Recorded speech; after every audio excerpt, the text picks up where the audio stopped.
Okay, real quick. I'm in the process of making like a watermelon drink, and I thought to myself, ooh, let me go get some red amaret and a chili and some fresh mint and just, do like a sweet, mildly spicy, refreshing summer drink.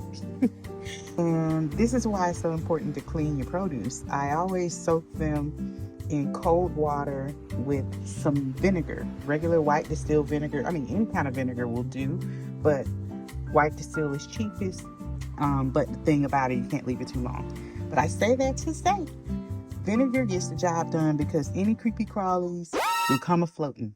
And do you see that little yellow fuzzy thing? That is a pest. I don't know what they're called, but you always want to clean your produce. It's extremely important, not just from the grocery store, but also even in your garden, because you could be eating unwanted protein that I don't know about you, I don't want to eat. So I leave them in there for a few minutes, and just keeping in mind that the vinegar could definitely burn delicate things like your herbs, like turn them darker and make them slightly wilty. So I don't like to leave them in there more than a few minutes. But after they come out of the vinegar water, I rinse them off again with cold water and pat them dry. And then I will store them in the fridge. And I usually put like a little napkin at the bottom of a Ziploc baggie and then put the herbs in there, and they hold for quite a while. Or if you have like a long bushel of something, like a good fistful of rosemary or parsley or cilantro, you could even just put them in a jar of cold water. But I do find that after a while, it wicks up through the stems and kind of makes the leaves waterlogged.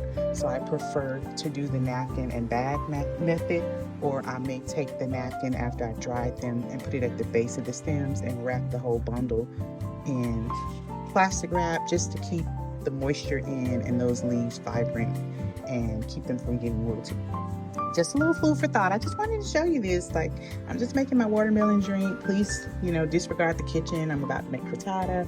I just made a big old watermelon and I used the skins, the outer part that I didn't want to eat fresh, for a juice. And I've added lime, fresh ginger, pinch of Celtic salt, and I wanted to add some fresh mint, so I went out to the garden and also grabbed some red amaret leaf. They're so beautiful. They're like purpley pink on the backside. I don't think the camera's doing it justice. But anyway, I'm gonna add a little chili. I just thought I'd show you this little buggy. All to say, clean your produce.